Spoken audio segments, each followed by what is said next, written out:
tétraplégique, automutilation ou brutalité en prison. Tribunal pénal international, des morts qui parlent. Accident du travail, le combat de Paul Dard.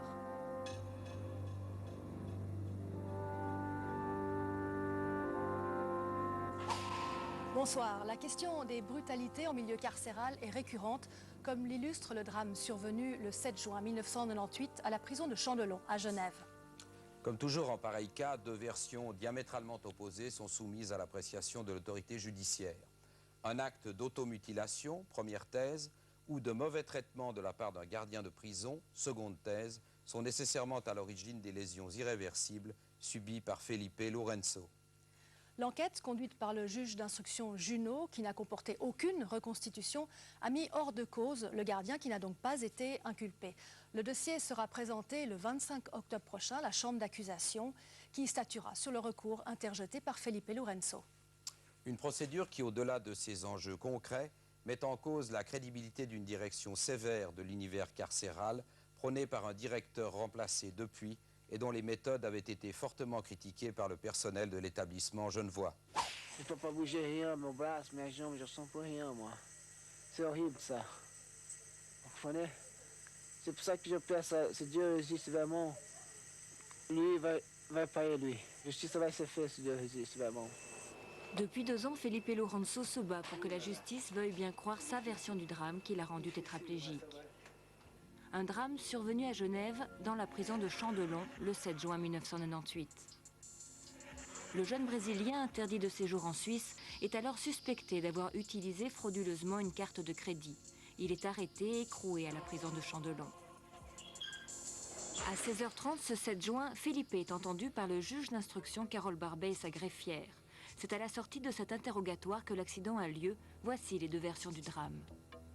Selon Felipe, face à son refus de réintégrer la petite cellule numéro 2, le gardien l'aurait pris par le col et le pantalon et violemment projeté à l'intérieur de celle-ci. Ma tête tapée, il n'y avait pas beaucoup de place. Quand ma tête tapée, j'ai appuyé tout de suite. Mon course à pied tout de suite. Moi, descendu une pierre, fait boum, par terre. Moi, j'étais par terre avec le visage soulevé comme ça, tourné vers la droite.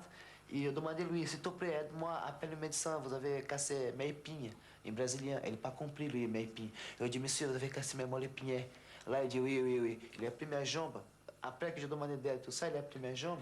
Et j'étais dessus mon corps, il fermait la porte vite. Le récit du gardien est tout autre. Celui-ci n'a pas souhaité nous rencontrer, réservant ses déclarations et ses arguments au juge. Selon ses propos retranscrits dans l'ordonnance du juge d'instruction, il raconte que M. Lourenço s'était lancé contre la porte de la cellule numéro 3 pour se frapper la tête. Sous la violence du choc, le Brésilien se serait retrouvé dans la cellule numéro 2. Concernant les événements qui ont suivi, les versions de Felipe et du personnel pénitentiaire sont sensiblement concordantes. Personne ne prend au sérieux les plaintes du jeune homme. Sans ménagement, il est transporté dans la cellule numéro 161. Lève-toi, allez. Arrête de faire semblant. C'est lève-toi, lève-toi. Et moi, je ne pouvais pas bouger. Il comme vous voulez que je lève, monsieur. Je ne peux pas bouger, j'ai mal, j'ai mal. Appelez le médecin, s'il vous plaît. Appelez le médecin. Et j'ai une affiche. Et appuyez-moi sur le bras. Appuyez sur le bras. Ici, pas sur le bras. Quand je dis sur le bras, c'est le poignet. Ils appuient bien sur le poignet, un, ou l'autre ici. Il dort sur la jambe. Il me tirait, il me traînait juste là, une cellule 161. Lors de la visite de routine de l'infirmière, en fin d'après-midi, Felipe se mord profondément le doigt pour montrer qu'il ne sent plus son corps. L'infirmière appelle le médecin de garde. Celui-ci diagnostique un état de paralysie nerveuse et demande son transfert à l'hôpital cantonal de Genève pour une prise en charge psychiatrique. Ce n'est que 5h30 après le choc que cette tétraplégie est constatée. À minuit, il est emmené au bloc opératoire.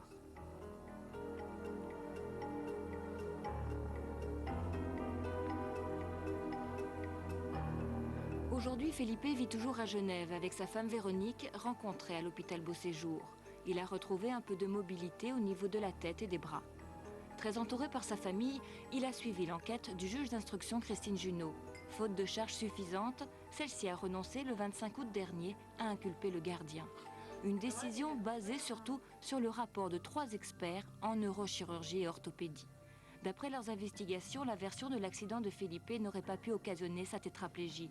Par contre, la description du gardien concernant la position de la tête de M. Lourenço ainsi que la vitesse au moment de l'impact correspond au type de lésion subie par le jeune Brésilien. L'atteinte lésionnelle en cause est compatible avec les dires du gardien. La distance séparant le bureau du juge et la porte de la cellule numéro 3 est suffisante pour atteindre une vitesse théorique au moment de l'impact compatible avec une telle lésion. L'automutilation reste donc l'hypothèse la plus vraisemblable. Professionnel, elle ramène-toi sur place pour voir où s'est passé l'accident, pour vous montrer comment, avec quelqu'un qui parle en brésilien, en français, pour faire, comme on dit chez vous, le cobaye, pour montrer comment s'est passé. Je fais la version et eux, ils montrent comment s'est passé tout. Parce que les expertises, ils ne savent même pas comment s'est passé. Déjà, ils sont allés sur place. Oui, ils sont allés avec monsieur gardien. Ils sont allés avec le gardien, mais pas avec moi pour moi montrer mes versions. Ils n'ont entendu que la version de gardien. Moi, je trouve que c'est vraiment lamentable de se baser sur un rapport qui n'a rien de concret dedans. Il y a beaucoup de choses contradictoires au niveau notamment de la chute directe que mon mari a subie. Donc il a été tétraplégique sur le coup.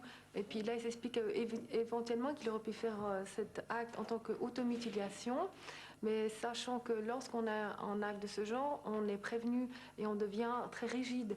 Et les muscles se crispent. Et à ce moment-là, on a une défense et on ne peut pas se faire ce genre de lésion. Donc, notamment le médecin qui suit mon mari, des neurologues, ne comprend pas qu'une telle automutilation aurait pu avoir lieu. Dans ce rapport également, les experts concluent que l'erreur de diagnostic du médecin de la prison, mais également les manipulations effectuées avant et pendant son transport à l'hôpital, n'ont en rien aggravé le cas de M. Lourenço. Les manipulations, hélas, n'ont pas été conformes pour une telle atteinte, mais elles n'ont certainement pas joué un rôle défavorable sur le plan neurologique, puisque l'atteinte était complète d'emblée. Je connais bien un médecin qui est venu plusieurs fois me visiter à l'hôpital. Même lui aussi, plusieurs reprises, essayait de mettre moi debout. C'est assise, tout ça, ma tête tombée comme ça. C'est normal que mon cas s'est aggravé. Les gens, aux expertises, ils disent que mon cas s'est pas aggravé après mon accident. C'est normal, quand tu casses quelque chose, si tu ne touches pas, ça n'aggrave pas. Dès le moment que tu touches, manipules avec la tête, la main, tout ça, ça va aggraver pire encore. Suite au refus du juge d'instruction d'inculper le gardien de lésions corporelles graves par négligence, Felipe Lourenço a donc décidé de faire recours. Nous considérons de notre côté qu'une reconstitution sur place, en présence du gardien, de M. Lourenço, du juge d'instruction qui était sur place à l'époque et de sa greffière qui ont entendu des bruits, devrait permettre d'examiner de façon plus approfondie et plus détaillée, plus précise, si effectivement la déclaration du gardien est plus plausible que celle de M. Lourenço. C'est le premier objet de notre recours. Nous réclamons donc à la chambre d'accusation qu'elle veuille bien ordonner un transport sur place. Puis le deuxième objet est le suivant. Nous avons constaté dans le dossier que le gardien avait contesté pendant plus d'une année avoir projeté M. Lourenço, comme il le dit, contre la porte de la cellule numéro 2. Pour finalement, je le répète, un an après, déclarer aux experts, et je le cite, avoir soit balancé, soit flanqué M. Lourenço en fin de mouvement.